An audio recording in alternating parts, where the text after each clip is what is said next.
ऐसा कोई मिलेगा? लेकिन जब भगवान को बहुत रोते देखा प्रहलाद ने, तो अचानक प्रहलाद का हाथ भगवान की पीठ पर चला गया। क्योंकि गोद में बैठे ना प्रहलाद, तो एक हाथ प्रहलाद का भगवान की पीठ पर चला गया। तो क्या देखते हैं कि चोट के निशान हैं। प्रहलाद कहने लगे, प्रभु आप क्या कह रहे थे, मुझे मारा गया? प्रभु मारा मुझे गया, लेकिन दर्द आपके हुआ, क्योंकि चोट के निशान आपके हैं। मेरे कोई दर्द नहीं हुआ। और देखो, होता भी यही है, भक्ति साधना करते करते जब भक्त भगवान से एक हो जाता है तो पिटता भक्त है, लेकिन दुखता परमात्मा है। लक्ष्मण जी को जब चोट लगी तो कौन रो रहा था? राम रो रहे थे ना, और लगी किसके है? हृदय घाव मोरे पीर रघुवीर।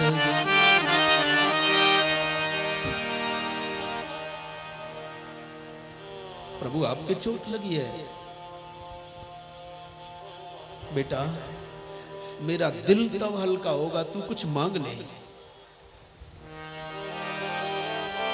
बोले प्रभु आप मांगने की बात करते हैं, तो ऐसा है मैं आपसे ये मांगता हूं कि मेरे मांगने की कामना ही नहीं। मांगा है मैंने श्याम से वरदान एक ही, मांगा है मैंने श्याम से वरदान एक ही, मांगा है मैंने श्याम से वरदान एक ही। तेरी कृपा बनी रहे, तेरी कृपा बनी रहे, जब तक है जिंदगी। मांगा है मैंने श्याम से वरदान एक ही, मांगा है मैंने श्याम से वरदान एक ही।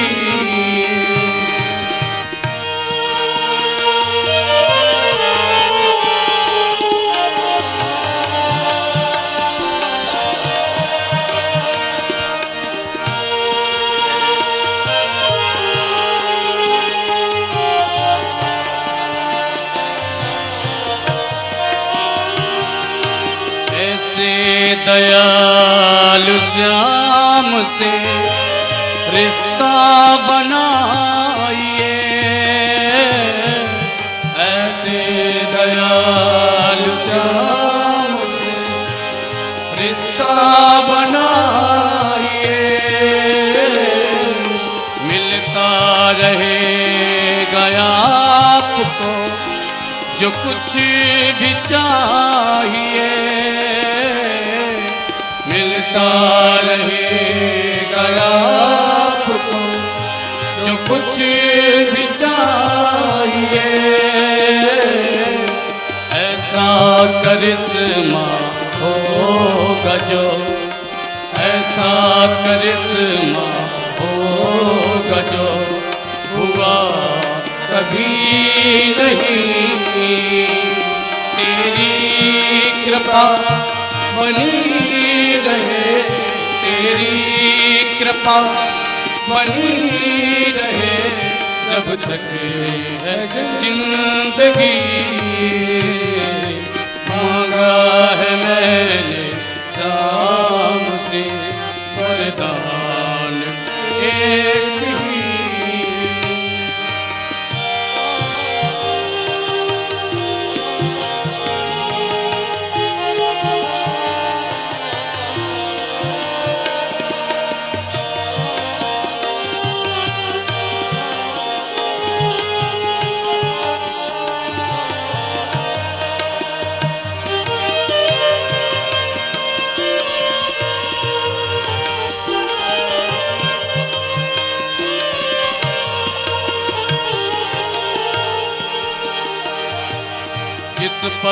प्रभु का हाथ है वो पार हो गया,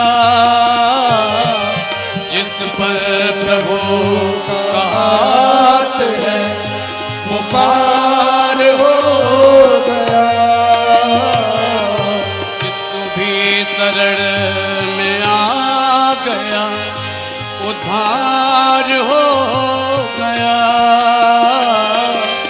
जो भी शरण में आ गया उद्धार हो गया,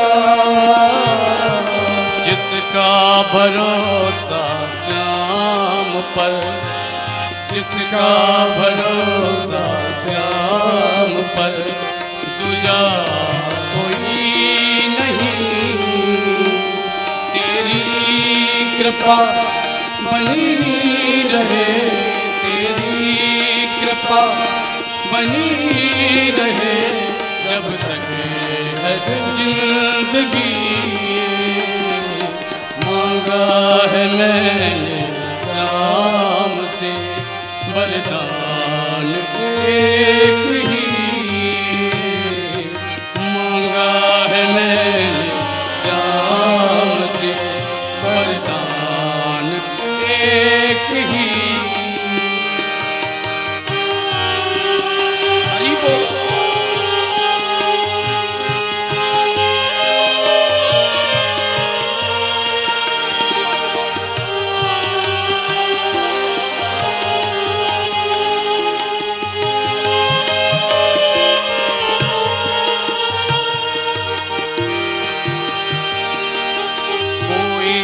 समझ सका नहीं माया बड़ी अजीब, कोई समझ सका नहीं माया बड़ी अजीब, जिसने प्रभु को पा लिया वो ही खुश नसीब, जिसने प्रभु को पा लिया वो ही खुश नसीब, जिसका भरोसा श्याम पर, जिसका भरोसा श्याम पर, दूजा कोई नहीं, तेरी कृपा बनी रहे,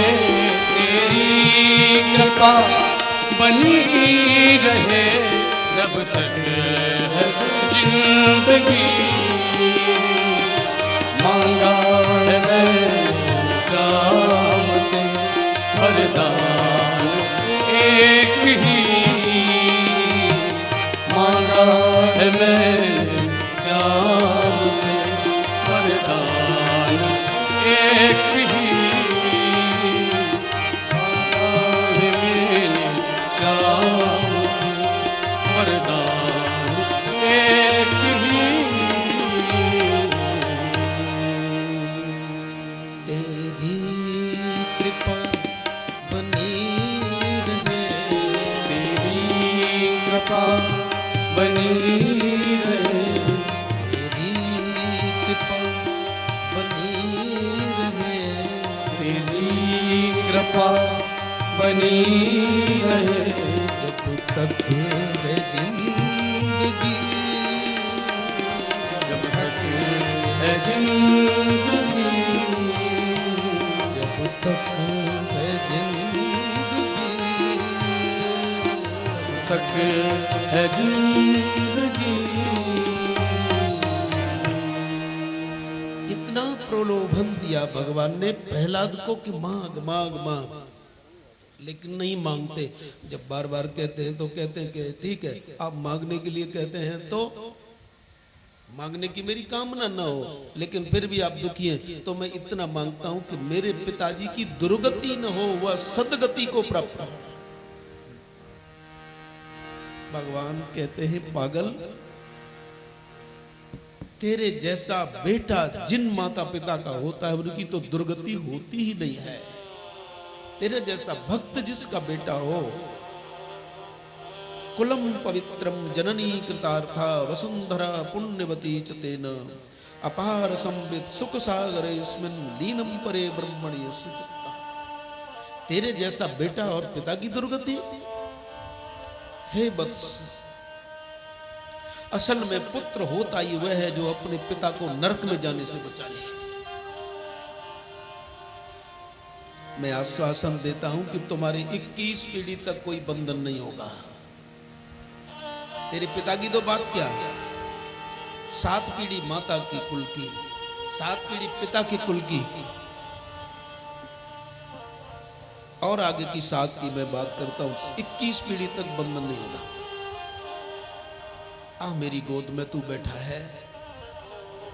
प्रहलाद को कृतार्थ किया और वो जो गद्दी खाली पड़ी थी उस पर प्रहलाद को बिठाया, और प्रहलाद को गद्दी पर बिठा करके भगवान ब्रह्मा जी से कहते हैं आओ वेद पाठ करो, मैं अपने भक्त का तिलक स्वयं करूंगा।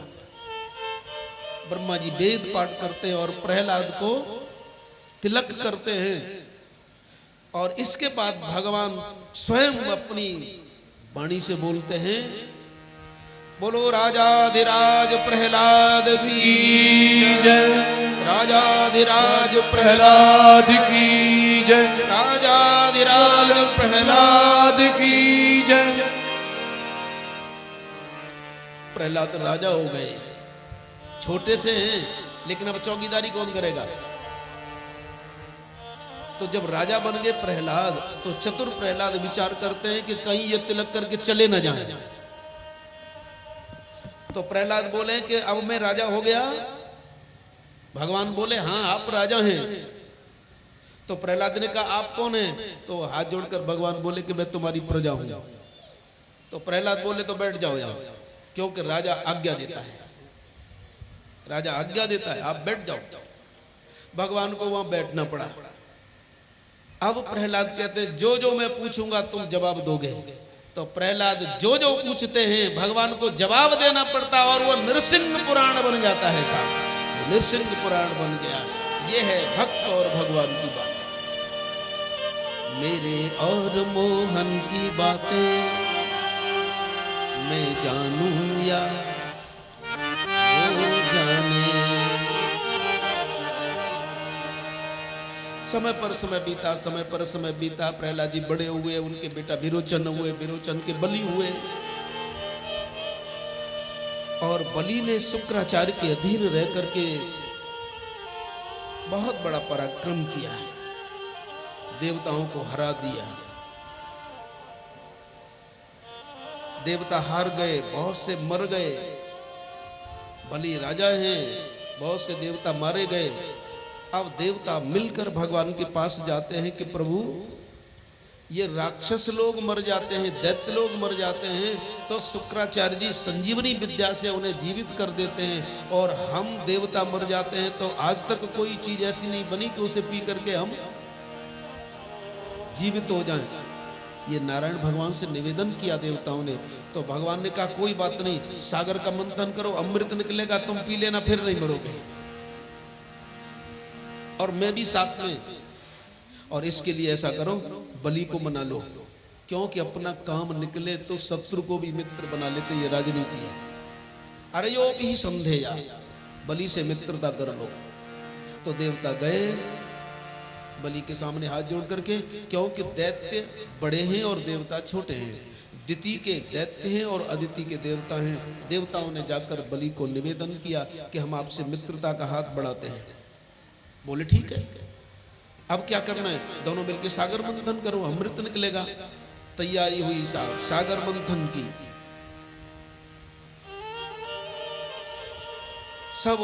सब देवता और दैत्य मिलकर मंदराचल लाए। ये मंदराचल लेने के लिए गए, लाए साहब, कुछ देर तक तो उठाया, लेकिन फिर इतना वजन था कि देवता और दैत्य बहुत कुछ उसके नीचे दब गए। किसी का हाथ टूटा, किसी का पैर टूटा। आखिर भगवान को आना पड़ा, और उस मंदराचल को उन्होंने अपने गरुड़ की पीठ पर रखा और सागर के ऊपर स्थापित किया। गरुड़ जी से कहा कि तुम यहां से भाग जाओ, क्योंकि अब बासुकी नाग की रस्सी बनेगी, और बासुकी जो नाग है वो गरुड़ को देख करके डरता है। तुम भाग जाओ, समुद्र मंथन होगा। तो गरुड़ जी चले गए। सागर मंथन होने लगा, एक तरफ दैत्य हैं, एक तरफ देवता। प्रसंग बहुत लंबा है, संक्षिप्त से मैं कहता हूं कि जब वो मंथन होने लगा तो किसके लिए मंथन हो रहा है? अमृत के लिए। और सबसे पहले क्या निकला? जहर। जैसे देवता और दैत्य मिलकर अमृत के लिए मंथन करते लेकिन जहर निकलता है, वैसे ही जब कभी हम अच्छे काम के लिए जाते हैं तो विघ्न जरूर आता है। श्रेयांसि बहु विघ्नानि, ये मैं अपनी तरफ से नहीं कह रहा, सूत्र है साहब। श्रेयांसि बहु विघ्नानि, अच्छे कामों में विघ्न जरूर आते हैं, और विघ्न आए तो समझ लो अच्छा काम हो रहा है। श्रेयांसि बहु विघ्नानि, तो जहर निकला, देवता मरने वाले हैं, इतना हलाल जहर। फिर तो साहब सब मिलकर शिव जी के पास गए। शिव जी ने सबके उज्जीवित रहने के लिए वो जहर पी लिया। जो समाज के लिए जहर पी लेता है, समाज के लिए कष्ट सहन करता है, वो कल्याण स्वरूप है, वो शिव स्वरूप है। एक बार किसी ने शिव जी से कहा कि आपने जहर पचा कैसे लिया और क्यों नहीं पचा पाए? तो भगवान शिव बोले, मेरे सिर पर गंगा बहती है, मैंने इसलिए पचा लिया क्योंकि मेरे सिर पर गंगा है। और गंगा को हमारे शास्त्रों में भक्ति कहा है। बोले जो भक्ति करता रहेगा वो मान अपमान सब जहर को पचा लेगा, क्योंकि भक्त को कोई मान अपमान का डर है ही नहीं। भक्त मान और अपमान से ऊपर उठता है। ऐसे भगवान शिव को 2 मिनट याद कर लो। नमामि समीसान निर्वाण रूपम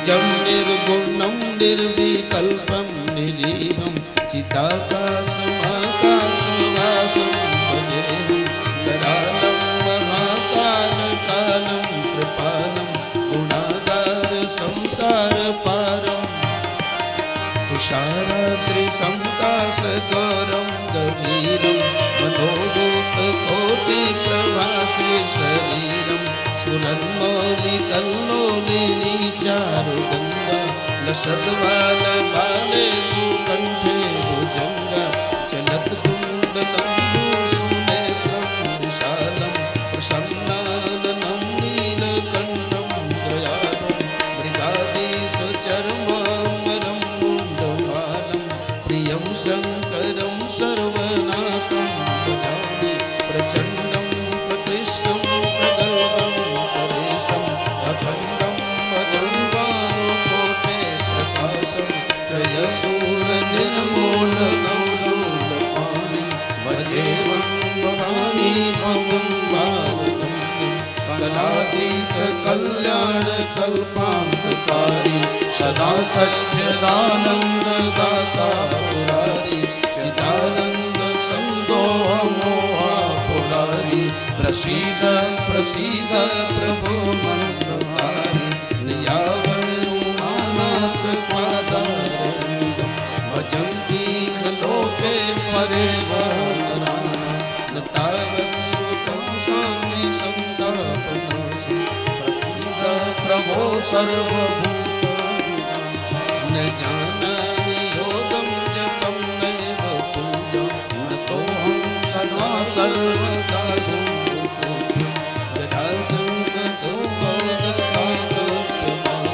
प्रभो पाहि आपन् नमामि सशंभो प्रभो पाहि आपन् नमामि सशंभो प्रभो पाहि आपन् नमामि सशंभो। हर हर महादेव हर हर महादेव हर हर महादेव। चरत सकल सुर वृंद विषम गरल जेहि पान किया, तेहि न बजसि मति मंद तो कृपाल शंकर सरिस। देखो ये जब दैत्य और देवता जहर लेकर भगवान के पास पहुंचे थे तो भगवान ने अपनी प्रिया पार्वती को पूछा, कहो देवी जहर पी लूं? क्योंकि पत्नी से पूछना जरूरी है साहब। पी लूं? तो पार्वती क्या कहती है, तुम पिताओं मैं जगत की माता हूं, ऐसा सोच रहे हो कि मेरा दिल कमजोर है? सहज कह दिया माने कि इन सब की रक्षा के लिए जहर पी लो प्रभु। भगवान शिव ने उस जहर को पिया लेकिन विचार कर रहे हैं कि जीभ पर मैं रखूंगा नहीं, क्योंकि जीभ पर भगवान का नाम लेता रहता हूं। हृदय में मैं जाने नहीं दूंगा, क्योंकि हृदय में मेरे प्रभु रहते हैं, इसलिए बीच में इसे रहने दूंगा। इसलिए कंठ में उन्होंने उसको बसा लिया और तभी से नीलकंठ हो गए। बोलो नीलकंठ भगवान की जय। ये ताकत है साहब भगवान के नाम जप में। अब देवता और दैत्य पुनः लौटे हैं, सागर मंथन पुनः प्रारंभ हुआ, विभिन्न विभिन्न वस्तुएं निकली हैं, बांटते गए, ये तुम ले लो, ये तुम ले लो, ये तुम ले लो। और अंत में क्या हुआ साहब कि उसमें से वो निकली, वो क्या बोलते हैं, वो लिखा रहता है कि यहाँ अंग्रेजी शराब की, वो भी निकली। दैत्यों ने कहा हम इसे लेंगे, बोले देवता बोले हमारे काम की नहीं, हम तो गौ माता लेंगे। उसमें से सुरभि निकली, तो देवताओं ने सुरभि निकली, गौ को लिया, बोले इसका अमृत में दूध हम पिएंगे। तो शराब दैत्यों ने ली, और शराब पिए वो कौन, ये अपने आप लगा लो, और दूध पिए वो कौन, ये अपने आप। ये तो इतना तो निर्णय कर सकते। इसके बाद साहब फिर अमृत निकला, अमृत को लेकर के स्वयं धन्वंतरी भगवान आए। धन्वंतरी भी भगवान के अवतार हैं। बोलो धन्वंतरी भगवान की जय। एक सूत्र मिलता है, गोमये बसते लक्ष्मी, गोमूत्रे धन्वंतरी। गौ माता के गोबर में लक्ष्मी का निवास है, तो गौ माता के गोमूत्र में धन्वंतरी का निवास है। धन्वंतरी कौन है? वैद्य। इसलिए गौ माता का जो पेशाब है वो बहुत दवाई का काम करता है। यदि रोजाना कोई गौमूत्र पिए तो ये गारंटी के साथ कहा जा सकता है कि 108 बीमारियों को वो दूर करता है। लोग शराब तो पी लेते हैं लेकिन गौमूत्र को देख करके है, लेकिन ये बहुत बड़ी दवा है। कितने रोगों की दवा है ये तो मैं कभी आयुर्वेद की तरफ से बोलने लगूं तब सुना सकता हूं, इस समय भागवत की कथा कर रहा हूं। तो बहुत अच्छी चीज है। खैर साहब, फिर अमृत निकला है, धन्वंतरी कलश में अमृत लेकर आए। दैत्यों की दृष्टि गई, अरे ये अमृत अमृत। देवता बेचारे पीछे रह गए, छुड़ा लिया। इतनी ऊंची दृष्टि चली गई दैत्यों की, कलश छुड़ा लिया धन्वंतरी से, दौड़ पड़े। देवता भगवान की तरफ देखने लगे, प्रभु अब क्या होगा?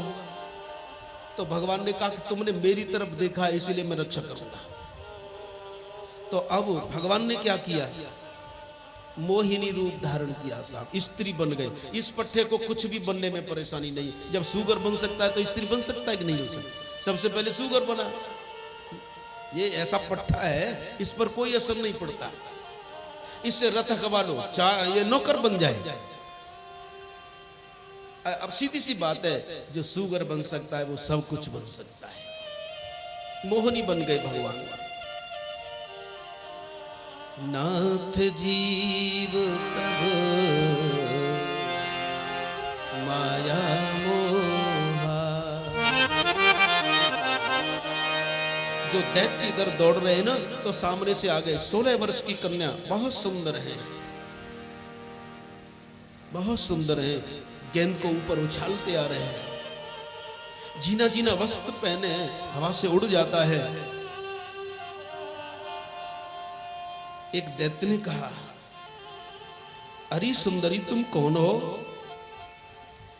भगवान ने कहा, बिल्कुल मूर्ख हो, रास्ते में चलती स्त्री से बात करते हो।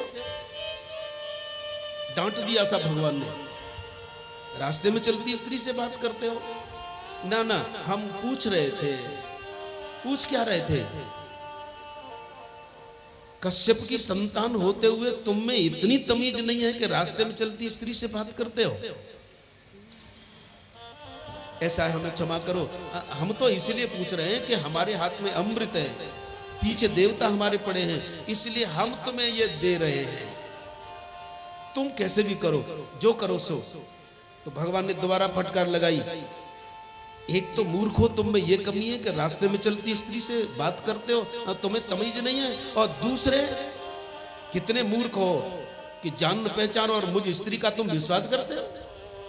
दो गलतियां करते हो तुम, मूर्ख कहीं। लेकिन साहब इतना मुस्कुरा करके भगवान बोल रहे हैं कि दैत्य उनके हंसी में फंस गए। ये लो, ये अमृत कलश लो। भगवान के हाथ में पहुंच गया। कौन लाया था? प्रगट लेकर ये अमृत को जो सागर मंथन हुआ कौन लाया था? भगवान लाए थे, धनवंतरी। और कहां पहुंच गया? भगवान के पास पहुंच गया। और याद रखिए, अमृत मंथन के लिए प्रेरणा भी भगवान ने दी थी कि तुम अमृत मंथन, सागर मंथन करो, अमृत निकलेगा। तो अमृत के लिए प्रेरणा किसने दी? भगवान ने। लेकर कौन आया? भगवान। और किसके हाथ में पहुंच गया? ऐसे ये जो सागर मंथन है, भजन के लिए प्रेरणा भगवान देते हैं। और सागर मंथन करते समय जितनी परेशानी आई, उन परेशानियों को दूर भगवान ने किया। भजन में जो बाधा आती है वो दूर भगवान करते हैं। और अमृत लेकर भी वही आते हैं। मूल में भी वही हैं, बीच में भी वही हैं, और बाद में भी वही है। भगवान ने कहा ऐसा है, ये देवता भी आ गए हैं और तुम भी आ गए हो, सागर में स्नान करो, अपनी अपनी पंक्ति बनाओ, मैं बांटती हूं। सागर में सभी तीर्थों का निवास है। देवता और दैत्य दोनों ने स्नान किया, लाइन अपनी अपनी पंक्ति अलग बना ली। इधर दैत्य, इधर देवता। भगवान ने मोहिनी बने, भगवान ने उस कलश को लिया और तिरछी चितवन से दैत्यों की तरफ देख करके कह रहे, मैं तो इन्हें बांट रही हूं। देखो स्पष्ट बोल भी रहे हैं, बोले मैं तो इन्हें बांट रही हूं। तो दैत्य क्या बोले? हमें मालूम है, हमें मालूम है, हमें आपका विश्वास है। इन्हें पतला पतला दोगी क्योंकि ऊपर पतला पतला है, नीचे जो गाढ़ा है वो बाद में हमें दोगी, हमें विश्वास है, बांटो। ये है साहब भगवान की माया। यस्य हासो मद करी माया, बांटो। हाँ, हमें मंजूर है, हमें गाढ़ा गाढ़ा दोगी आप। देवताओं को अमृत बांट रहे हैं भगवान। और जो दैत्यों की पंक्ति में एक राहु नाम का दैत्य बैठा है, जो सिंहिका का बेटा है। सिंहिका के पुत्र राहु ने विचार किया कि ये स्त्री नहीं है, ये कपटी विष्णु है, ये जरूर विष्णु है। तो वह राहु चुपके चुपके चुपके चुपके उसी पंक्ति में बैठ गया। और वहां बैठा, बोले यदि मैंने देर कर दी तो घाटे में रह जाऊंगा। इसलिए जहां भगवान पिलाने वाले हैं, अभी सूर्य को पिलाया, चंद्र को पिलाया, तुरंत उसके पास जाकर के राहु बैठ गया। अब भगवान ने उसे भी पिला दिया। जैसे ही राहु को भगवान ने पिलाया तो सूर्य और चंद्रमा ने कहा, प्रभु प्रभु ये आपने क्या कहा, ये तो दैत्य है। तो भगवान बोले, देवताओं तुमने नीति शास्त्र नहीं पढ़ा है? यदि हम कोई चीज परोस रहे हो तो जिस पंक्ति में जितने बैठे हैं वो एक सा परोसना चाहिए, इसलिए मैंने सबको परोसा है।